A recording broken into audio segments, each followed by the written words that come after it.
إن الحمد لله نحمده ونستعينه ونستغفره ونستهديه ونتوب إليه ونعوذ بالله من شرور أنفسنا وسيئات أعمالنا من يهده الله فلا مضل له ومن يضلل فلن تجد له وليا مرشدا أشهد أن لا إله إلا الله وحده لا شريك له أشهد أن محمدا عبده ورسوله اللهم صل وسلم وبارك على نبينا وحبيبنا محمد وعلى آله وأصحابه وأزواجه وذريته ومن تبعهم بإحسان إلى يوم الدين أما بعد فاتقوا الله عباد الله وأوصي نفسي إياكم بتقوى الله عز وجل واعلموا إخوتي في الإيمان والإسلام أن هناك دروس قيمة ما يسمى بحلاوة الإيمان أو ما يسمى بالسرور بالحسنات فلا بد علينا أن نترقى إلى هذا المقام المحمود فاتقوا الله لعلكم تفلحون. يقول سبحانه وتعالى يا أيها الناس اتقوا ربكم الذي خلقكم يا أيها الناس اتقوا ربكم الذي خلقكم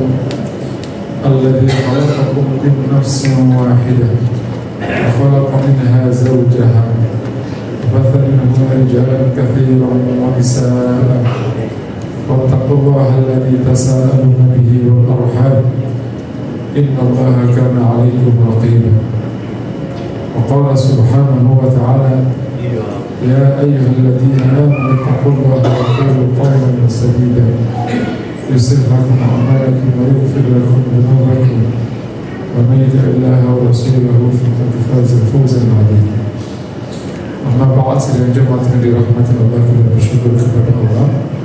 Sekali hari ini Allah izinkan kita semua bersama melaksanakan ibadah salat Jumat.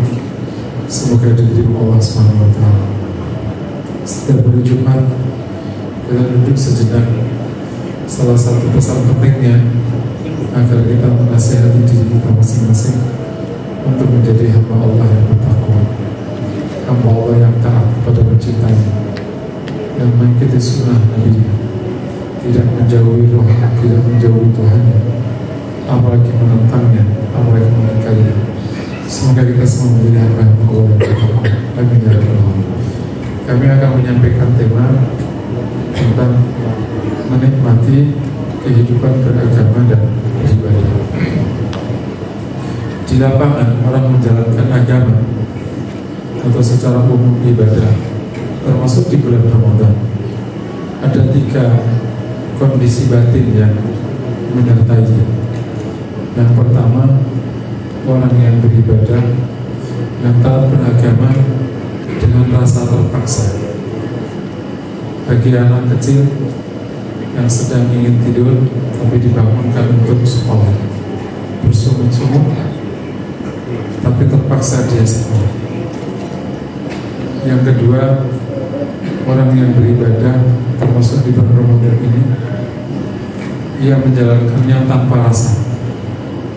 Bisa jadi karena sudah tidak bisa menghindar, karena kalau tidak menjalankan akan dapat hukuman, dan sudah lama dikerjakannya tanpa rasa.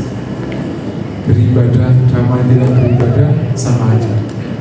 Bedanya anggota badannya ikut taat.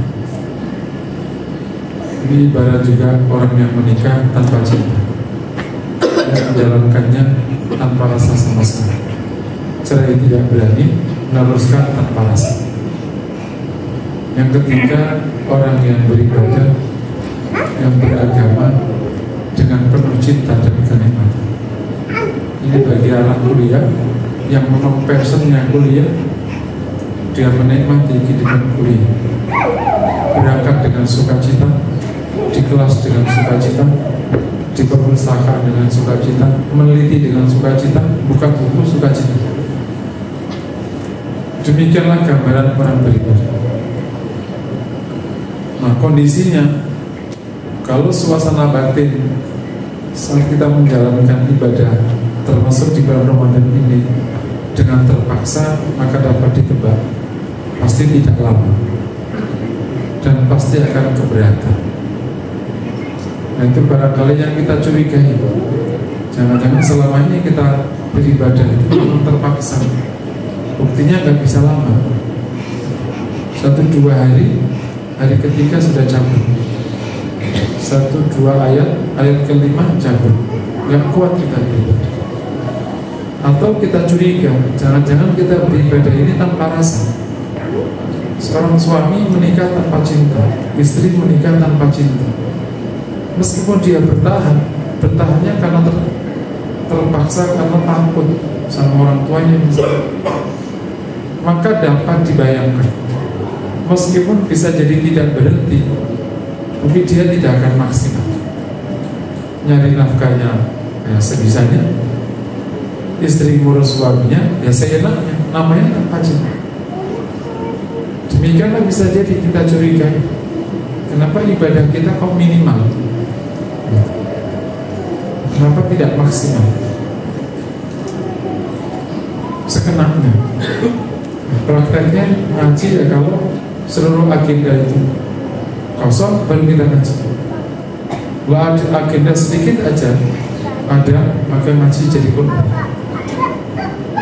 Seluruh agenda itu nomor 1, kecuali urusan agama, dia akan jadi yang terakhir. Kenapa baca Quran?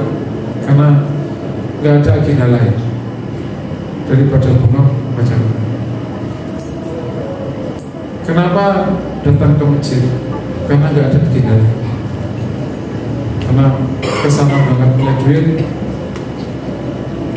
terpaksalah ke masjid. Nah, jadi kita juga curiga, kenapa kita minimal? Jangan-jangan kita ini tanpa rasa melaksanakan. Dan itu sangat bisa dimaklumi. Salah satu masalah utama orang yang Islam dari lahir itu 2 itu. Lahir berislamnya orang yang sengaja Islam, kayak Umar, sahabat, atau mu'alaf baru sekarang.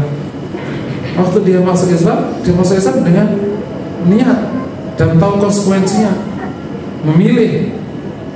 Ya, ibarat kalau laki-laki sama istri nikah gantung, ya bisa aja terpaksa atau tanpa rasa mau dinikahkan sama bapaknya waktu dia masih bocah. Itulah keadaan kita hari ini. Kita lahir Muslim sudah, nggak mungkin ada pilihan lain kita. Nah, itu kemungkinannya sangat besar kayak orang nikah gantung. Oleh karena itu pilihan satu-satunya bagi kita Muslim yang sudah Allah kasih karunia berislam dengan mudah tanpa berkorban nyawa, beriman dengan mudah tanpa berkorban karir, tanpa berkorban keluarga, diusir dari keluarga, kita syukur kepada Allah. Jadi kita harus justru meningkat lebih baik daripada mu'alaf itu, karena kita bukan mu'alaf, kita penghuni lama di sini. Kita harus menaikkan kualitas ibadah dengan penuh cinta.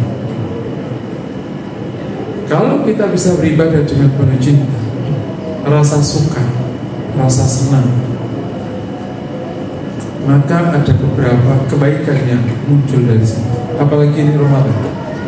Pertama, insya Allah kita akan maksimal, karena dorongan cinta, suka, nyaman itu maksimal. Laki-laki itu kalau sudah cinta, kepala jadi kaki, kaki jadi kepala. Gara-gara cinta. Coba cintanya nggak ada, tidur dia di rumah. Wanita karena mencintai, berkorban badannya, melahirkan mau, nyusui mau, padahal badannya beban, demi yang dicintai, keluarganya dan anak. Cinta itu dorongannya kuatnya, jadi maksimal kita ini.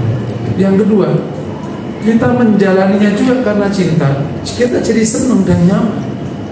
Duduk di masjid itu nyaman, dengan khutbah itu nyaman, dengan Quran itu nyaman. Dan tidak ada kenyamanan atau kebahagiaan bahasa lainnya atau ketenangan melebihi kebahagiaan hasil dari spiritualitas. Kan ada kebahagiaan profan, kayak makan, minum, pasangan, harta, dan ada kebahagiaan non profan, non duniawi. Orang sholat, orang zikir, orang sedekah. Secara ilmiah, kebahagiaan yang muncul dari spiritualitas itu jauh lebih tinggi kualitasnya. Makanya kebahagiaan spiritualitas itu secara penelitian bisa dengan izin Allah menyembuhkan kanker.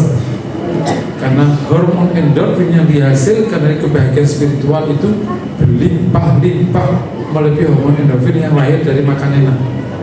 Belum ada orang makan enak, kankernya hilang. Belum ada orang vakansi, kankernya hilang. Tapi sholat malam kankernya hilang banyak. Zikir kankernya hilang banyak. Dari ilmiah penelitian. Penjelasannya apa? Kebahagiaan yang muncul dari spiritualitas itu lebih tinggi kualitasnya karena menghasilkan hormon endorfin yang jauh lebih baik. Dan sekarang bisa diukur secara ilmiah.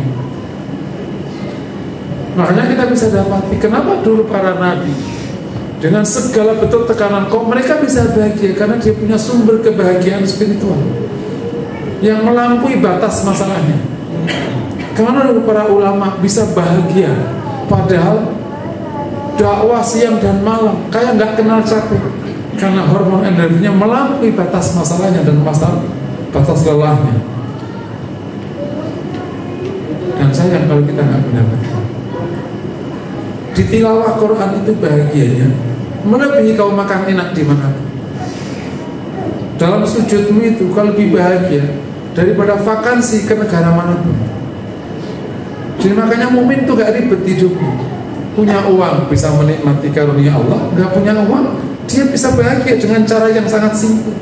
Dalam sujudmu, dalam zikirmu, dalam ibadah, dalam sholat, dalam ketaatanmu kau udah bahagia melebihi semua kebahagiaan di dunia.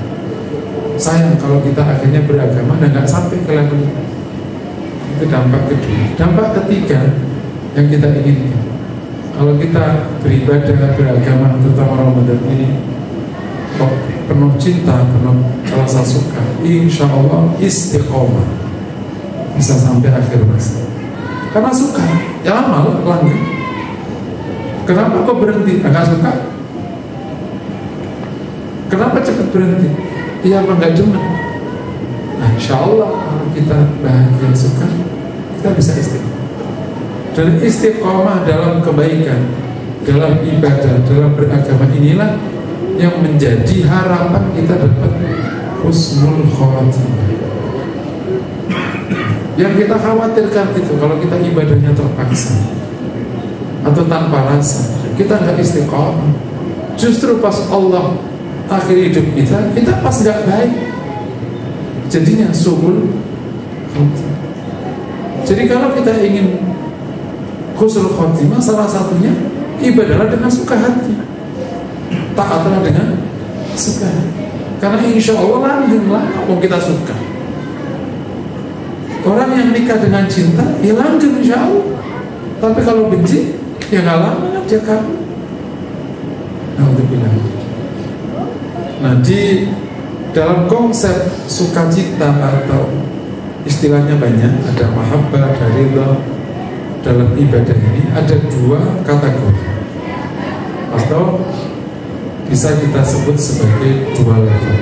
Level pertama namanya as-surur bil hasanah, bahagia dengan kebaikan, bahagia.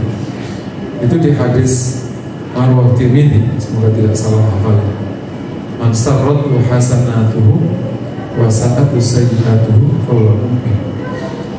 Barang siapa yang kebaikan yang membuat dia bahagia dan keburukan yang membuat dia sedih, maka dia mu'min. Jadi waktu berbuat baik, beragama bahagia. Waktu berbuat buruk, dia sedih. Itu sudah satu kebaikan. Bahkan yang bahagia meletakkannya satu cabang.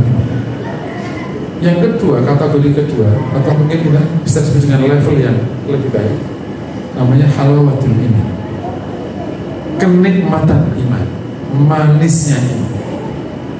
Ini bukan lagi bahagia, ini sudah menggunakan instrumen mahabbah. Kalau kita perhatikan halawatul iman itu instrumennya mahabbah.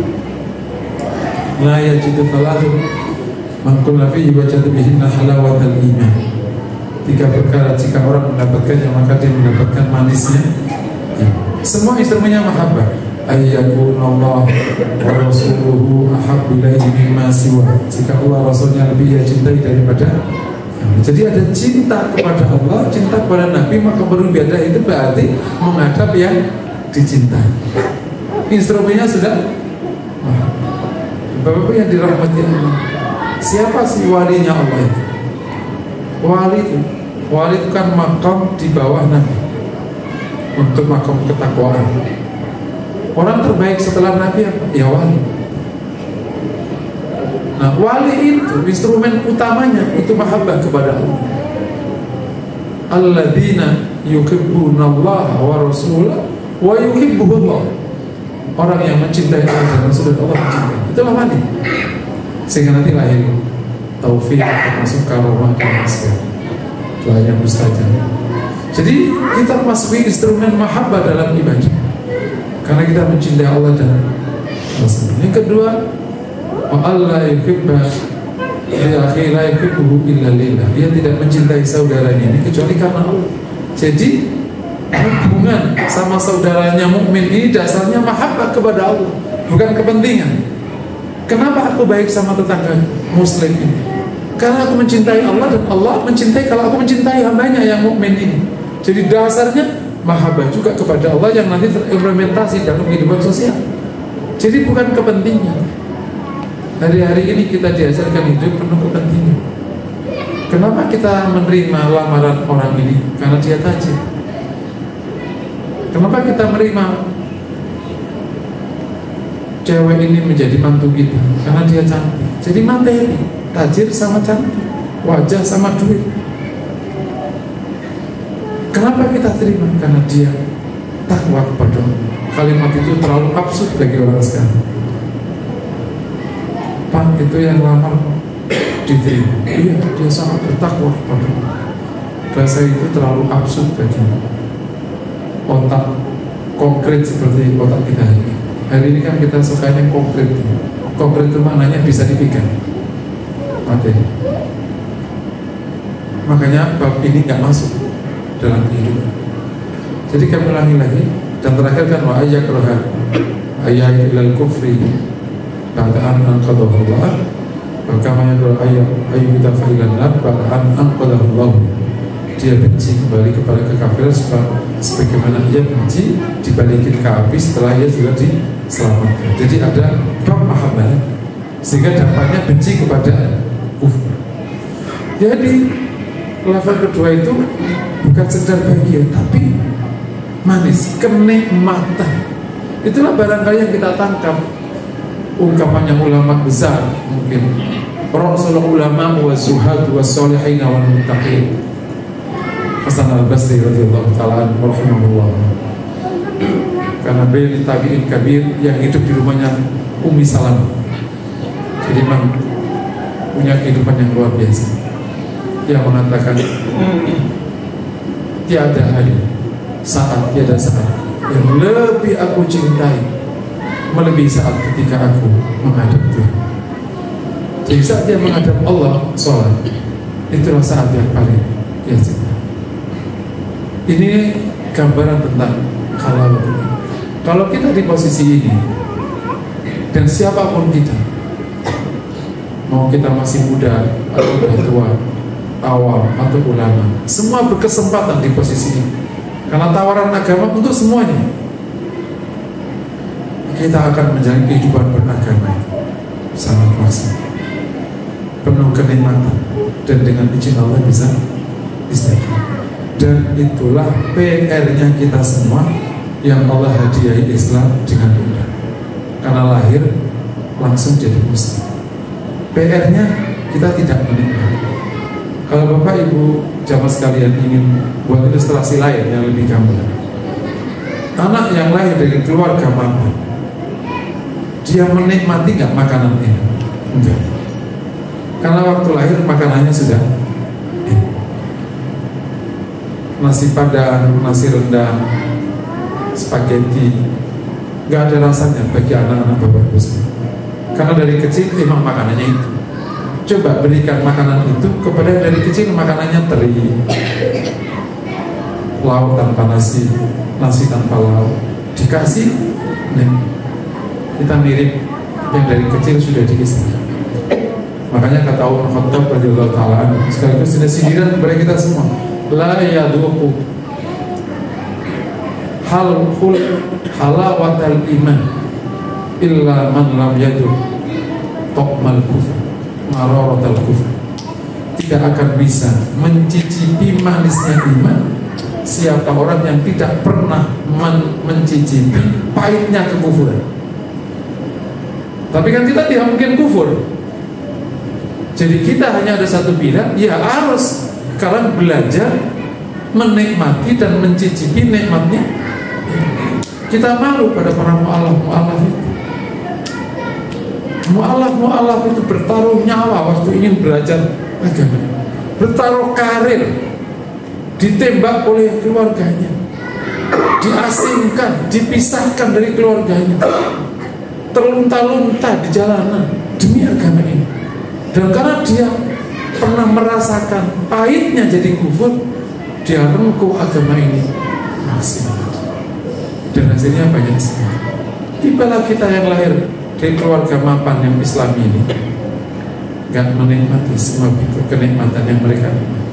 Tapi insya Allah lewat khutbah yang singkat ini semoga Allah hadirkan kita halawatul iman.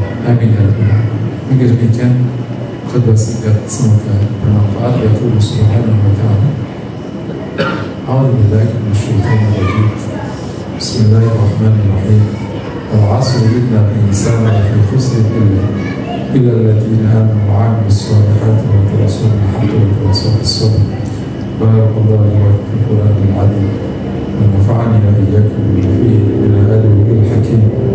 Aqulu qawli hadha wa astaghfirullaha li wa lakum fastaghfiruhu innahu ghafurur rahim.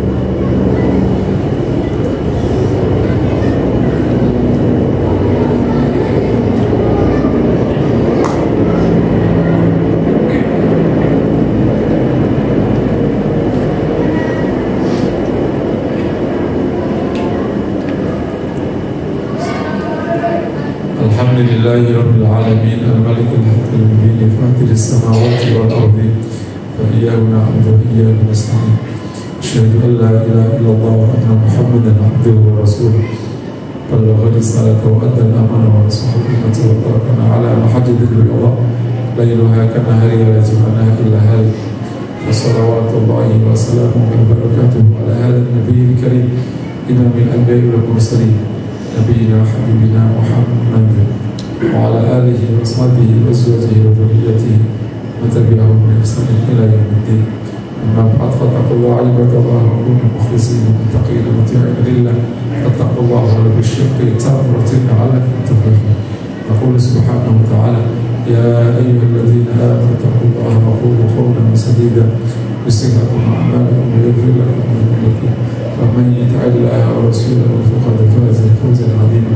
أمرنا سبحانه وتعالى أن نصلي على نبينا محمد فيقول إن الله وملائكته يصلون على النبي يا أيها الذين آمنوا صلوا عليه وسلموا تسليما. فنقول اللهم صل على محمد وعلى آل محمد كما صليت على إبراهيم وعلى آل إبراهيم وبارك على محمد وعلى آل محمد وبارك على إبراهيم وعلى آل إبراهيم إنك حميد مجيد. وارض اللهم عن الخلفاء الراشدين ابي بكر وعمر وعثمان وعلي وبقية الصحابة والتابعين وتابعيهم بإحسان إلى يوم الدين. اللهم اغفر للمسلمين والمسلمات الأحياء منهم والأموات اللهم اغفر لنا ولوالدينا كما ربونا صغارا. اللهم آت نفوسنا تقواها وزكها خير من زكاها.